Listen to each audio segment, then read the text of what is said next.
The town of Ingelswood was in the middle of nowhere, according to the map. I'd never heard of it before, and neither had any of my friends when I'd asked them before leaving. Even more strange was receiving correspondence from a relative I hadn't spoken to since I was a young child. It had come out of nowhere, a letter proclaiming my great-uncle to be dead and informing me that I had inherited a slaughterhouse in a town I had never even heard of. A slaughterhouse, of all things. I might have thought it was a prank had there not been a rusted metal key included in the letter. Somehow, part of me knew the key was real, and that it belonged to the slaughterhouse my great-uncle had once owned. The ownership had been passed on to me, for reasons as of yet unknown, and I would have to drive up there in order to settle the inheritance, which is why I was currently driving down a long, serpentine road through a dense cluster of trees. It was still early afternoon, but the sky was gray and heavy, casting a dismal pall over the forest. Shadows crept out of the trees and onto the road, making it difficult to see without my headlamps. I shuffled forward in my seat, hands gripping the wheel tighter as the trees grew around me. I'd been driving for just over 3 hours now, and it had been at least 30 minutes since I'd last seen another car. According to my map, I should be almost there, yet I hadn't seen any sign of civilization. Nothing but empty fields and abandoned, ramshackle buildings in the middle of nowhere, and now this forest that seemed endless and labyrinthine. The tires hit something in the road, and the car jerked, throwing me forward in my seat. I slammed my foot on the brakes, and the car skidded to a stop, gravel hissing beneath the tires. I glanced into my rear view and spied a shadow on the road, but I couldn't tell what it was. Had I hit an animal or something? I hadn't seen anything. I debated ignoring it and driving off, but in the end, I cut the engine and climbed out of the car. The air beneath the trees was cold, and goosebumps pricked the back of my neck as I walked over to the misshapen lump on the road. The smell hit me first. The smell of old rot and blood. It was an animal carcass. A rabbit, perhaps, or something else. It was too mangled and bloodied for me to tell. Flies buzzed around the torn flesh, the gray glint of bone poking beneath the fur. Whatever it was, it had been dead for a while. I stood up and shook my head, lip curling against the stench. I'd move it off the road, but I didn't have anything with me that would do the trick, and I'd rather not touch it without proper protection. I would have to leave it. Maybe carrion birds would come and pick it clean later. I returned to my car, feeling a little bit nauseated, and drove off, watching the dead animal disappear behind me. 15 minutes later, and I finally broke free from the forest. Muted gray sunlight parted the clouds, dappling the windscreen. On the other side of the trees were more fields, still empty. I found it odd that there was no cattle around. No sheep or pigs either. What was the use of a slaughterhouse if there was nothing to slaughter? In the distance, I glimpsed a small cluster of buildings. It was more like a settlement than a town. Stone and brick and straw. Not the kind of place I expected to find myself inheriting a building. Had my great-uncle really lived out here in the middle of nowhere? Was that why I have never heard from him? The road turned loose and rutted, and the car jerked and bumped as I drove closer to the town. A small sign, weathered and covered in mud, read, "Welcome to Ingelswood." At least it had a sign. The place wasn't a made-up town after all. I pulled the car to a stop at the side of the road and pulled out my map again. The letter had contained specific coordinates to the slaughterhouse which, according to the map, was a little distance away from the town itself, on the very borders. If I followed the road for a couple more miles and then took a left, I should arrive at the house. A flutter of nervous energy tightened my stomach. I didn't really know what to expect when I got there, or what I was going to do about the situation. The only reason I'd driven down here was to get a better understanding of things, assess the area, and try and figure out what to do. Should I sell the slaughterhouse or move here? The latter option didn't sound particularly appealing after getting a glimpse of the area, but I wouldn't know until I had a proper look around. I followed the loose gravel road for a little while longer before spotting a turning off to the left. The remains of a broken stone wall lined the path, and I spotted another sign that was too rusted to read. Signaling to turn, even though there were no other cars in the area, I followed the path through the sheltered, wooded area until I reached a small house. It was more of a cottage, really, with white bricks and a thatched roof. The place had an air of dilapidation about it, as though nobody had lived here in a while. Considering my great-uncle had only passed recently, I knew that wasn't true. Beside the house was a large, freestanding shed. A rusted padlock was chained around the doors, and I knew without a doubt that the key I'd been given was the key to the shed. Did that mean the shed was the slaughterhouse? I parked the car on the grass and climbed out. The air out here was fresh and pleasant, a nice change from the city. Though beneath the fragrance of nature, I could smell something else, something darker, richer. Old blood and rust and butchered meat. I threw a brief glance at my surroundings. My gaze skimmed past the trees and the fields and the faint curl of smoke blotting the distant sky. I couldn't hear anything beyond the wind. No birdsong, no chittering bugs. I couldn't hear cars or people or anything that would suggest there was a town nearby. I let out a sigh. Maybe it would feel lonely living out here. I was used to the city, after all. I grabbed my rucksack from the trunk and fished out the letter and the key I'd been given. No key to the house, which was odd. I'd phoned my great-uncle's executor before driving out here, but apparently all material belongings were still inside the house, and the shed key was the only thing that had been passed on to me directly. I walked up to the cottage's door and tried the handle. Locked, unsurprisingly. If I couldn't figure out a way to get inside, I'd have to call a locksmith out here, which could take hours. Muttering in frustration, I began rooting around the rocks and broken plant pots sitting outside the cottage. Whatever plants had once resided there were now withered and shriveled, their roots black and gnarled as they poked through the soil. I turned one of the empty pots over and grinned when my eyes caught a glint of silver. I hadn't had my hopes up, so finding the key immediately lifted my spirits.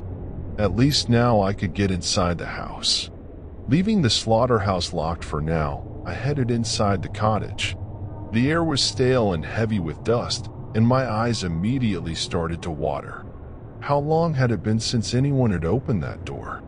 I wasn't familiar with the circumstances of my great-uncle's death, so I wasn't sure if he had spent his last moments in the house or not.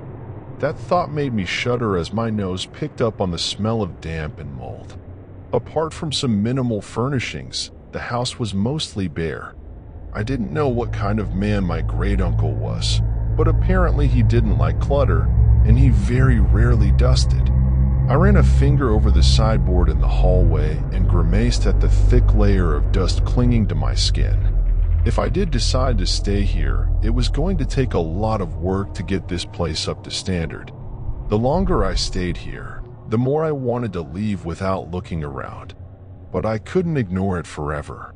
At some point, I'd have to assess the state of the slaughterhouse and make a decision about what to do with it. I went through each room, casting a cursory look over the furniture and testing the electricity and water supply. Everything still seemed to be running, which was a bonus. I'd already planned to stay the night here, so having hot water and lighting would make things easier. Upstairs, I paused on the landing to peer out the window. At the back of the house was a field of brown, uncut grass and some stilted shrubs. I could just see the edge of the shed beside the cottage, the old wood stained and weathered. In the distance, I could see the cluster of houses that formed the village. As I was about to turn away, I glimpsed movement at the edge of the property, amongst the tree lane. Someone stood between the trees, watching me. I couldn't get a good view of their face, but in the brief glance, it seemed gray and hollow, like wax. The figure darted away through the trees and disappeared. I frowned, that unease from earlier returning. Was it a villager? Shaking it off, I searched the upstairs room. A large master bedroom and a bathroom, a linen cupboard and a smaller guest bedroom was all that was up here. Like downstairs, everything up here was old and run down, covered in a thick layer of dust and mildew. I closed the bedroom door behind me and went back down into the kitchen, where I'd left my rucksack. The rusted key to the slaughterhouse sat on the table, where I'd left it. I figured it was about time I went to see what I was dealing with next door. Grabbing the key, I left the house and went across to the shed. The metal of the padlock was ice cold against my fingertips as I inserted the key and twisted it. The lock fell away, and the door edged open with a creak. Shadows spilled out across my feet. I peered into the darkness as I gripped the edge of the door and pulled it open further. The air inside smelled stale and old. That same undercurrent of old blood ran beneath the surface. Drawing in a deep breath, I pushed the door the rest of the way and stepped inside, letting the dull afternoon light filter inside. The slaughterhouse was nothing like I'd been expecting. Inside was nothing but an empty shed. The wood was damp and starting to rot, the ground full of old hay. There was no equipment that you'd expect of a slaughterhouse. No cold room to store the meat. It was just an empty shed. Perhaps it wasn't a functioning slaughterhouse at all. But then why had it been called as such in the inheritance? Something glinted in the sunlight, and I looked up. Several large metal hooks hung from the ceiling, the kind that you hung meat onto. But what was the point when there was nowhere to prepare it? Unless I was missing something, this was a plain old shed with some leftover meat hooks still stuck into the ceiling. I raked a hand through my hair and sighed. Was it a waste coming all the way out here? I shook my head. Not a waste. I still had to figure out what to do with this place, now that it was legally mine. Leaving the slaughterhouse, I relocked it and pocketed the key before heading back into the house. It was getting on in the afternoon, and I was tired from driving all morning, so I decided to grab a bite to eat while I considered my options. By the time evening had rolled around, I still hadn't made up my mind about this place. There wasn't much merit to staying here if the slaughterhouse couldn't actually be used, and I didn't particularly fancy being stuck in the middle of nowhere. I could sell it, but not as it was. It would take a bit of work to get it into a decent state and make it appealing to a potential buyer. The final option was to just leave it here gathering dust, but that seemed a waste. I had debated heading to the village to see who lived around here, but after spying that strange figure watching me from the trees, part of me had been reluctant to venture too far from the house. Maybe I'd walk down there in the morning. As dusk grew outside, shadows encroached further into the cottage, and a chill crept into my bones. I turned on most of the lights and went around drawing the curtains to block out the night. I wasn't fond of sleeping in unfamiliar places, so I spread my sleeping bag on the floor of the downstairs sitting room instead of upstairs. Using hot water from the kitchen, I made myself some instant noodles and ate them from the packet, listening to the radiator clank and groan as it rattled to life. Being on my own in a strange house was starting to make me feel a little unsettled, so I turned on the television to fill the silence. Nothing but static burst from the screen, so I switched it off just as quickly. With nothing else to do, I headed to bed early. I nestled into my sleeping bag and spread another blanket over me to ward off the chill, and fell asleep the second my head hit the pillow. I woke up early the next morning to the sound of someone tapping at the window. Blinking away the grogginess in my eyes, I sat up. The room was still dark, shadows lingering around the edges. I reached over to switch on a lamp and stretched the cricks out of my neck from camping out on the floor all night. What was making that noise? The curtains were still drawn, but I could see movement in the gaps around the edges. Climbing stiffly to my feet, I walked over to the window and tentatively pulled the curtain aside, peering out. A beady black eye stared back. It was a crow. Ruffling its ink-black feathers, it tapped its beak 3 more times against the glass before flying away. I watched it go, frowning. Dawn had yet to break, and the sky was still in the clutches of night. According to my watch, it wasn't even 5 a.m. yet. I was awake now, though, so I dragged myself into the kitchen to get some instant coffee on the go. I'd slept right through the night, but I remembered having strange dreams in the midst of it. Dreams about meat and flesh and bloodied metal hooks. No doubt because of the circumstances I'd found myself in. When I returned to the living room, I found the key to the slaughterhouse sitting on top of my rucksack. I thought I'd left it on the kitchen table, and seeing it elsewhere left me momentarily disconcerted. Had I moved it there? I must have. There was nobody else here but me. Maybe I'd slept less well than I'd thought. I didn't trust the pipes enough to have a hot shower, so I changed into a pair of fresh clothes and drank my coffee until it grew light outside. It was another damp, gray day, and the forest was as silent as it had been last night. Wherever that crow had flown off to, it wasn't anywhere close by. Once it was light enough to see by, I grabbed the key to the shed and went outside to investigate. I didn't expect it to look any different, but maybe having had a full night's rest would give me a different kind of insight into what to do with the place. I unlocked the door, letting the padlock and chain fall to the ground with a heavy thump, and pulled it open. Inside was dim, and it took a second for my eyes to adjust.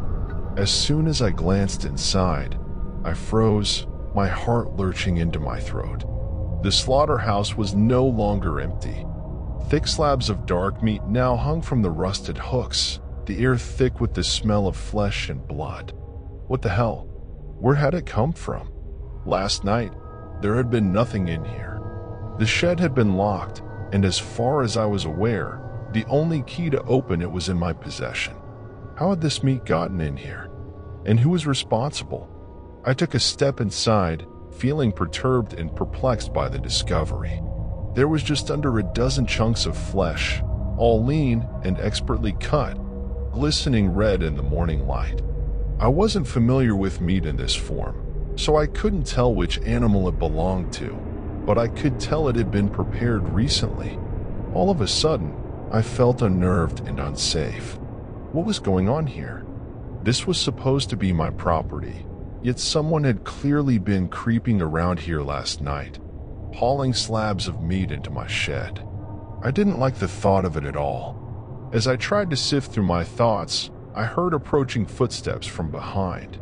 My heart pulsed faster as I turned around, not sure what to expect. A group of about 20 people were approaching the property from the trees. The first thing I noticed about them was their gauntness. Like that mysterious figure I had seen in the forest, their skin was pallid and their flesh sunken, their clothes hanging like rags off bony shoulders. They looked starved. Meat, one of the strangers cried, their voice hoarse and brittle. "We have meat again! We have meat again!" Someone echoed. "We are saved." W what? I muttered, stumbling back in surprise as the group of people, presumably from the village, drew closer. "What's going on?" "You brought us meat. You saved us," the older villager at the front of the mob said, reaching out his hands in a thankful gesture.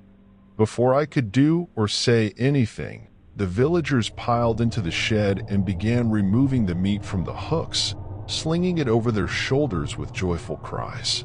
"Wait, what are you doing?" I blurted, aghast at their actions. The man from before tottered up to me, his eyes sunken and his cheeks hollow. "Thank you. We are so happy the slaughterhouse has a new owner." He seemed about to turn away, so I quickly grabbed his arm, my fingers digging into his flesh. "Wait, what's going on? Where did this meat come from?" A slow smile spread across the man's face, revealing pink, toothless gums. "You don't know? This place is cursed. See?" He pointed into the shed, and I followed his gaze. Fresh meat was starting to grow from the hook, materializing from thin air. The flesh grew and expanded until it was the same size as the others, and one of the villagers quickly removed it from the hook. I stared in bewildered silence, struggling to piece together what I was seeing. What was happening here? Where was the meat coming from? How could it just appear like that? I still don't understand, I finally uttered in a hoarse whisper. It felt like I was in the middle of a dream or a nightmare. The hooks give us flesh, the man said. I shook my head. But where does it come from? This flesh that never stops growing on these hooks is the flesh of the slaughterhouse's owner. It's your flesh, the man explained, his dark eyes glistening in the dimness. Behind me, meat continued to grow from the hooks, and the villagers continued to harvest it. In my flesh? I whispered, the words sticking in my throat. What do you mean? I looked down at myself. I was still intact. How could it be my flesh? It's a reproduction of your flesh. This flesh never rots, never goes bad. It is as alive as you are. The man still wasn't making sense. How could it be my flesh? How was any of this possible? These villagers, this place, were crazy. The longer I stayed, the more danger I would be in. I had to leave as soon as possible. As if reading the thoughts on my face, the man placed a hand on my arm, a warning look in his eye. There are conditions you must follow, however, he said, his voice a low rasp. If you ever leave this town, your bond to this place will be broken, and the flesh will start to rot. My mouth went bone dry, the ground feeling unsteady beneath my feet. You mean? The man nodded. When the meat begins to rot, so do you. Your body will decay and eventually perish. And we, the ones who rely on your flesh, will starve. You have no choice but to stay here for the rest of your life and feed us with the flesh from your body. That is your duty, he said, tightening his old, crooked fingers around my arm. There is no escape. You must accept your fate, or wither away, just like the owner before you.